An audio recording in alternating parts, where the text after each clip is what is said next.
What's up, y'all? Welcome back to the channel. As you see by the thumbnail title, Jasmine Crockett.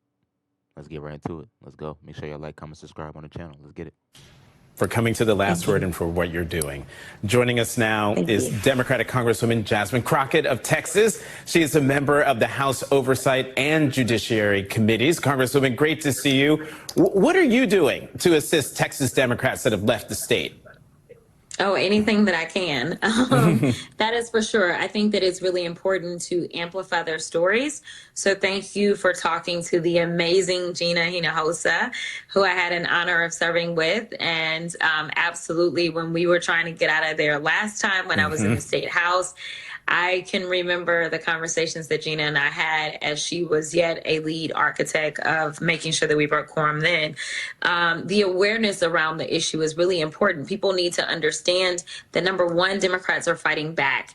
Number two, they also need to understand that the people that claim to be the party of law and order are nothing but lawless thugs. The fact that they are investing our taxpayer dollars and resources into hunting down duly elected officials instead of, say, going after pedophiles. The fact that they have a bigger issue with those that decide that they want to make sure that they can raise an awareness and raise the voices and issues of their constituents over protecting, say, pedophiles. I mean, the fact that they can't see the difference in why it was that we had to go on recess early versus why it is that these Texas Democrats are real heroes in this moment who are not even fighting for their own seats. This isn't even personal for them.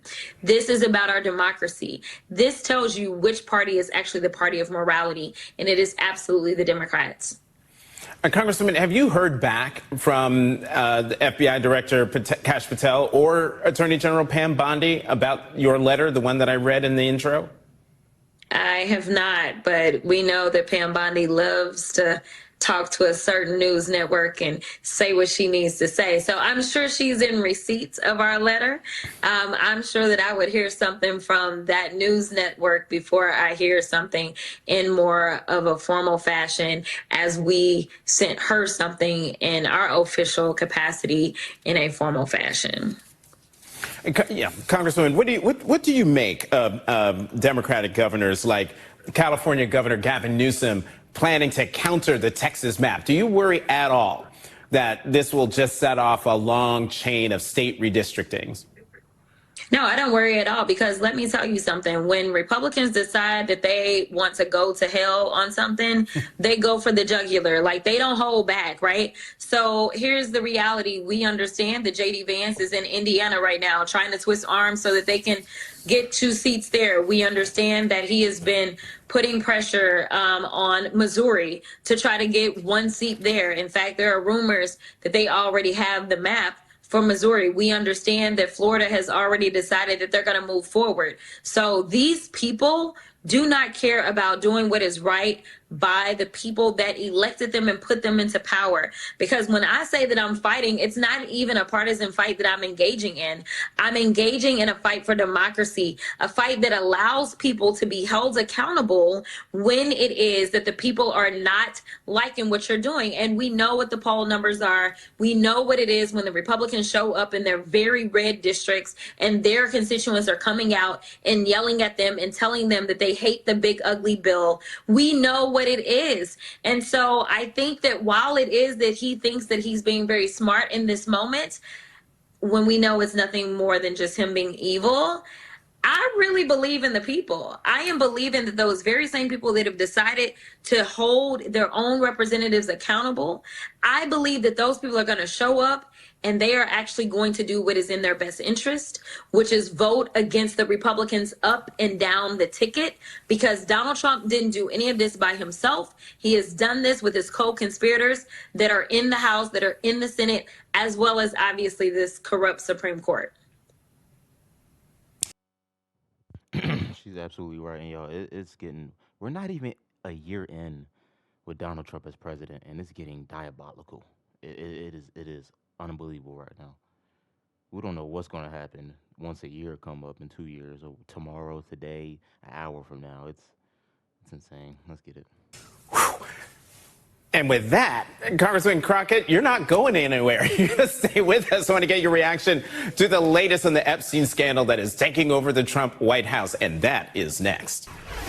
A useless and intentional distraction. That is what one lawyer for several survivors of convicted sex trafficker Jeffrey Epstein and his co-conspirator Ghislaine Maxwell said about the latest move by Trump's Justice Department to try to quell the backlash over their mishandling of the Epstein files. In a court filing today, the Trump Justice Department requested the unsealing of the grand jury exhibits from the Epstein and Maxwell cases, in addition to unsealing the grand jury transcripts. Jack Scarola, a lawyer for some of the survivors, told NBC News, and I'm quoting, "The pursuit of grand jury materials and transcripts is a useless and intentional distraction. We will learn nothing by chasing that rabbit." Even Trump's Justice Department admitted this week that there might not be much new in the grand jury transcripts that hasn't been publicly reported. So there's that distraction while we wait to see if Donald Trump will release an audio recording or a transcript from the interview his former defense attorney, Deputy Attorney General Todd Blanche, conducted with Ghislaine Maxwell just 1 week before her transfer to a lower security prison camp. And more survivors of the sexual violence committed by Jeffrey Epstein keep speaking out. One wrote in a letter to the judge, quote, "I am not some pawn in your political warfare. What you have done and continue to do is eating at me day after day as you help to perpetuate this story indefinitely." In another letter, lawyers for other survivors wrote, "For survivors who bravely testified, the perception that Ms. Maxwell is being legitimized in public discourse has already resulted in re-traumatization." Oversight Democrats are urging the Republican chairman to let survivors testify to the committee. "We know the documents will not tell the full story. Furthermore, hearing Maxwell's testimony while ignoring those who were abused would only contribute to more pain for survivors, more misinformation for the public, and a failure of this committee's responsibility to pursue truth. A public hearing focused on survivors who wish to speak out would be a meaningful step towards transparency, accountability, and healing." Excuse me, Congresswoman Jasmine Crockett is back with us. Congresswoman, your committee subpoenaed the Epstein files. Where are they? I don't know. We ain't got them though. I can tell you that it was a subcommittee that is led by the incomparable Summer Lee. When they thought they were being so smart and sitting us out, there was still this hearing that was set, and it allowed for this subcommittee to go ahead in a bipartisan way subpoena those files. It took Comer a little bit before he actually sent the subpoena off. But he did finally send the subpoena off. And so I believe they get up to 30 days or so to return the documents to us. And that letter just went out. So we don't have them yet, or at least I've not even been informed that we have them. And I don't anticipate that they're going to turn anything in early. But I do want to make a comment about this other kind of request that we're making. I think that for so long, there's so many women that were not believed, or if they were believed, their pain and trauma was minimized. This is why we saw the slap on the wrist for Epstein himself. And this is why now we see that this convicted felon who was given 20 years is now getting the pamper treatment. I do think it is important that we allow those that actually want to be heard, because we do live in a crazy environment where, unfortunately, sometimes speaking out and telling your truth can lead to people wishing or trying to cause some harm to you. But I do think that it is time for those that are survivors and want to be heard, for them to absolutely have a platform that is open to hearing their truth. Chairman Comer postponed, excuse me, Maxwell's deposition until the Supreme Court makes a decision on her case. What would you ask Maxwell, and do you think we'll ever find out what Todd Blanche asked her? Yeah, here's the deal. I personally think that she's already been tainted. So I'm not really sure what I would ask her.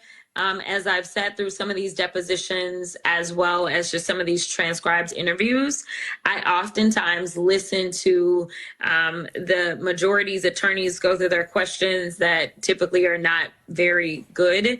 And then every once in a while, maybe somebody else will chime in. But honestly, as a trained attorney, I then come back and I summarize and I do my best to kind of kill any and everything that they've done that kind of doesn't make sense.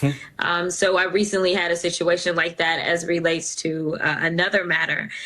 So I will say this: I don't trust that she would ever be as transparent as we need her to be, because she wants this very corrupt president to go ahead and let her go free. And I personally really want to know about any and everybody. I don't really have this idea of I'm just wanting to know whether or not Trump is a creep, which I think we already know that. I don't know that we necessarily need to talk to her to know that he's a creep. But I want to know, like, how is it that this was allowed to go on? I want to know how deep this goes. I want to know, like, if she's aware as to why, Epstein was let go with a slap on the wrist. Like, these are the things that I would want to dig into, so that any and everybody that was involved in the cover up, because the crime is absolutely horrific. But the problem is that we've had so many people that have covered for these criminals, just like we have those that are sitting in the U.S. House, the U.S. Senate, as well as the Supreme Court, that are covering for the criminal in chief that's currently in the White House. And the best way to find out how far this goes, the question you're asking, is to release the files. Congresswoman Jasmine Crockett of Texas, thank you very much for coming to The Last Word. Good to see you.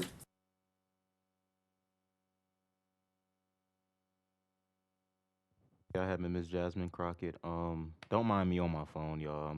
I edit videos on my phone as well as edited videos on my monitor, PC or whatever. But yeah, what y'all think about this? They're really trying to hide these Epstein files. I don't get it. Just release them. They're scared. It's insane because they know Trump is probably most likely a part of it. But yeah, make sure y'all like, comment, subscribe. Let me know what y'all think about this down in the comment section.